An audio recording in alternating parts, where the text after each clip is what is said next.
Hi നമസ്തേ. അപ്പോൾ നമ്മൾ ഇന്ന് ഉണ്ടാക്കാൻ പോകുന്നത് കൊത്തുചക്ക തോരനാണ്. അപ്പോൾ ചെറിയ അതായത് പരുവമായി വരുന്ന ചക്ക നമ്മൾ എടുത്തിട്ടുണ്ട്. എന്നിട്ട് അതിൻ്റെ പുറം ഭാഗം ഇതുപോലെ ചെത്തി കളയുക. ഓക്കെ, അതിനുശേഷം അത് നന്നായിട്ട് കൊത്തി എരിയണം. അപ്പോൾ നമുക്ക് ഇതേപോലെ കിട്ടും. ഓക്കെ, അത് മാറ്റി വെച്ചതിന് ശേഷം നമുക്ക് അരപ്പിനായിട്ടുള്ള കാര്യങ്ങൾ നോക്കാം. അരപ്പിനായിട്ട് ആവശ്യത്തിന് തേങ്ങ, മഞ്ഞൾപ്പൊടി, 3-4 ചെറിയ ഉള്ളി, 3-4 പച്ചമുളക്, ഇതെല്ലാം കൂടെ തോരൻ പരുവത്തിന് വേണ്ടിയിട്ട് നമ്മൾ മിക്സിയിലിട്ട് ചതച്ചെടുത്തിട്ടുണ്ട്. അടുത്തതായി സീസണിങ്ങിന് വേണ്ടിയിട്ട് നമ്മൾ ഉഴുന്നുപരിപ്പാണ് എടുത്തിരിക്കുന്നത്. ഉഴുന്നുപരിപ്പ് നല്ല രീതിയിൽ ചുമന്ന് വരുമ്പോഴത്തേക്കും നമുക്ക് അതിലോട്ട് കടുക് ആഡ് ചെയ്യാം. കടുക് പൊട്ടുന്നത് വരത്തേക്കും കടുക് ആഡ് ചെയ്യാം. കടുക് ആഡ് ചെയ്തതിന് ശേഷം നമുക്കതിലോട്ട് വറ്റൽമുളക് കൂടി ചേർക്കുന്നുണ്ട്. വറ്റൽമുളക് മൂത്തതിന് ശേഷം നമുക്ക് അരിഞ്ഞ് വെച്ചിരിക്കുന്ന കൊത്തുചക്ക കൂടി ഇതിലോട്ട് ചേർത്ത് കൊടുക്കാം. ഓക്കെ, അപ്പോൾ അരിഞ്ഞു വെച്ച കൊത്തുചക്ക കൂടി ചേർക്കുന്നുണ്ട്. അതിൻ്റെ വിഷ്വൽസാണ് ഇപ്പോൾ കാണുന്നത്. നന്നായിട്ട് മിക്സ് ചെയ്ത് കൊടുക്കുന്നുണ്ട്. നന്നായിട്ട് മിക്സ് ചെയ്ത് കൊടുത്തതിന് ശേഷം നമുക്കിതിലോട്ട് ആവശ്യത്തിന് മുളക് പൊടിയും മഞ്ഞൾപ്പൊടിയും ചേർത്ത് കൊടുക്കാം. കാരണം നമ്മൾ അരപ്പിൽ 3-4 പച്ചമുളകും മഞ്ഞൾപ്പൊടിയും ചേർത്തിട്ടുണ്ട്.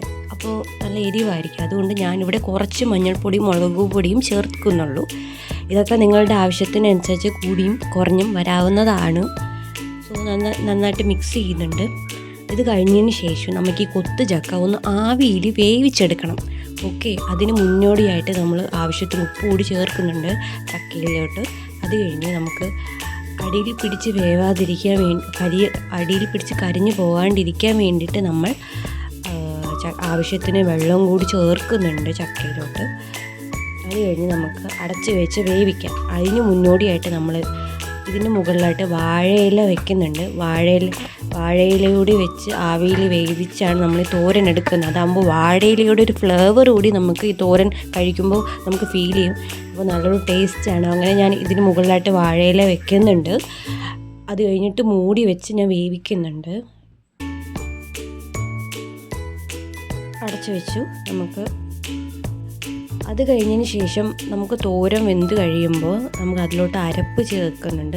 ഇതെല്ലാം കൂടെ ഇതിപ്പോൾ അരപ്പ് ചേർത്തിട്ടുള്ള വിഷ്വൽസാണ്.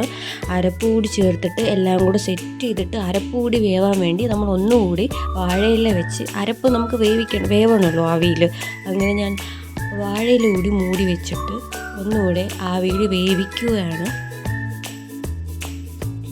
മൂടി വെച്ചിട്ടുണ്ട്. അത് കഴിയുമ്പോൾ ഒരു 5 മിനിറ്റൊക്കെ കഴിയുമ്പോൾ തോരൻ റെഡിയായ ഒരു വിഷ്വൽസാണ് നിങ്ങൾ കാണുന്നത്. നല്ലൊരു ടേസ്റ്റാണ്. നമ്മൾ കഴിക്കുമ്പോൾ ഈ ഉഴുന്നുപരിപ്പ് കൂടി നമുക്ക് കടിക്കാൻ കിട്ടും. നല്ലൊരു ടേസ്റ്റാണ് വരുന്നത്. സോ എല്ലാവരും ട്രൈ ആക്കി നോക്കണം കേട്ടോ.